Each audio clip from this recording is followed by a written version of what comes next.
कल पटना में पासवान अधिकार आंदोलन विधानसभा मार्च किया गया, जिसके संयोजक थे अमर आजाद पासवान। उनसे हमारी फोन पे बातचीत हुई है, आप पूरी वीडियो देख लीजिए। जो पासवान अधिकार का कल जो धरना प्रदर्शन हो रहा था, जी, उसके बारे में जिसके जो कि आप उसके संयोजक थे और आपके ही नेतृत्व में कल का धरना प्रदर्शन हुआ है, जो कि कल की लाठी विचार हुई है इस पर। तो धरना प्रदर्शन नहीं, हम लोग बिहार विधानसभा विधानसभा पासवान अधिकार आंदोलन किए थे, जिसमें बिहार के सभी जिलों से पासवान समाज के लोग, चौकीदार दफादार के लोग, युवा नेता सब मौजूद थे। पूरे समाज का समर्थन था। जी। पासवान समाज को लेकर जिस तरीके से माना जाता है कि पासवान समाज के नेता हैं चिराग पासवान, क्या चिराग पासवान की तरफ से आप लोगों को कुछ इन्फॉर्मेशन आया है या फिर कुछ आपको कॉल आया है उसके बारे में समर्थन के लिए इस विधानसभा मार्ग? तो ऐसा तो नहीं है, और हमें जानकारी मिली कि तो लोगों को रोक रहे थे, लोगों को मना किए कि नहीं जाना है। इसके बावजूद भी समाज के लोग इस आंदोलन में आए, आंदोलन को सफल बनाए। हमारे कई साथियों को चोटें आई, सर फट गया और लाठीचार्ज हुआ, FIR दर्ज हुआ। मुझे कस्टडी में रखा गया 4-5-6 घंटा। उसके बाद बेल पे हम लोग बेल बॉन्ड पे छूटे हैं।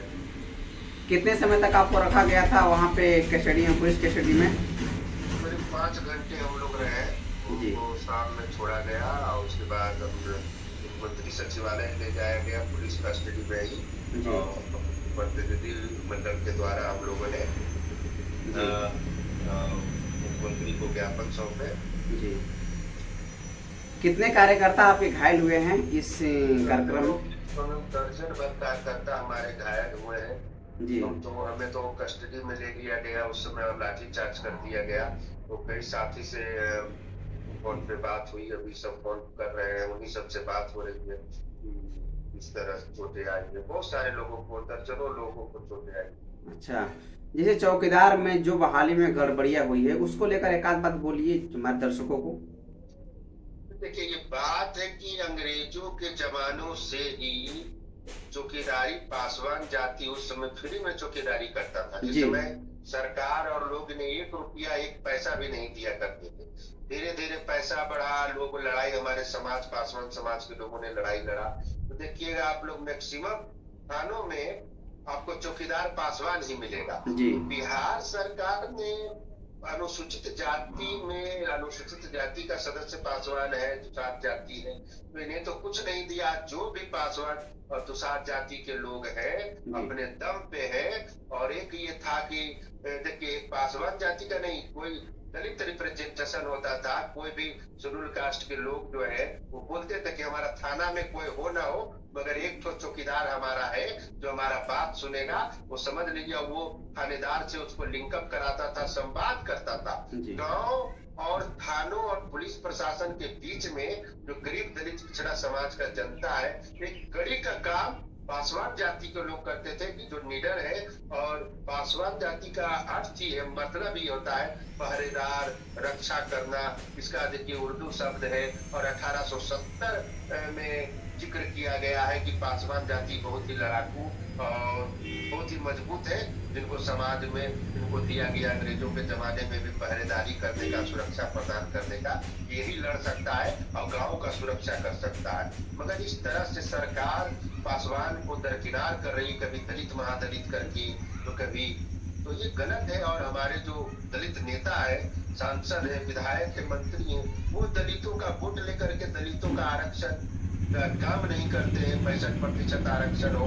अभी देखिए ताती तत्वा वाला जो मामला है, वो देखिए कि 9 साल से शेड्यूल कास्ट का रिजर्वेशन ओबीसी वाले ले रहे थे। तो आखिर आजादी के इतने वर्षों बाद ओबीसी के साथ या जनरल लोगों के साथ कौन ऐसा छुआछूत या आर्थिक विषमताएं आ गई या उनका दिवालिया हो गया, वो कमजोर हो गए, तो उनको आरक्षण लेने की आवश्यकता पड़ रही है। तो ये छेड़छाड़ बिल्कुल गलत है शेड्यूल कास्ट। तो सुप्रीम कोर्ट ने जो फैसला सुनाया है, अभी तक बिहार सरकार ने वो लागू नहीं किया है। इस खिलाफ आक्रोश है दलितों में। हमें निजी क्षेत्र न्यायपालिका में आरक्षण चाहिए। खास करके आप लोग जब ज्ञापन सब, उसके बाद कुछ आप लोग को आश्वासन मिला इसके बाद? ज्ञापन मैंने सौंपा तो वो बोले कि मुख्यमंत्री के टेबल पे ये जाएगा, वो निर्णय लेंगे, आपको कॉल करके बुलाया जाएगा। फिर हम लोग अभी देख लेते हैं, अभी सत्र है, अगर इस सत्र में नहीं हुआ, अगर इस सत्र में नहीं हुआ तो पूरे बिहार में हम दौरा करके गांव घर संविधान यात्रा करके पूरे बिहार के दलितों को इकट्ठा करेंगे, पासवानों को इकट्ठा करेंगे और फिर इससे बड़ा आंदोलन करेंगे। एक सवाल और आपसे है कि चिराग पासवान जो कि दलित के सबसे बड़े नेता कहे जा रहे हैं और मंत्री भी हैं और सरकार का हिस्सा भी हैं, आप लोग चिराग पासवान से एक आध बार संपर्क साधने की कोशिश की इसको लेकर, कि या फिर चिराग पासवान सरकार से बात करें, क्योंकि वो सरकार के हिस्सा हैं? बिल्कुल मैंने बात किया, मैं दिल्ली गया था चिराग पासवान से इन्हीं सब में बात करने के लिए, मगर उन्होंने नहीं मिला। चिराग पासवान आपसे मिले ही नहीं?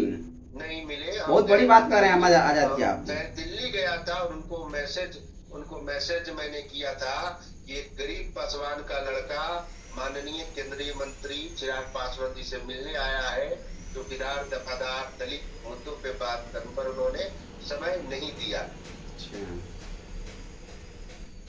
तो आपने सुना। अमर आजाद जी, आपसे बात करने के लिए बहुत बहुत धन्यवाद, और आपसे जब भी मिलेंगे फिर हम आपसे इंटरव्यू सामने से करेंगे।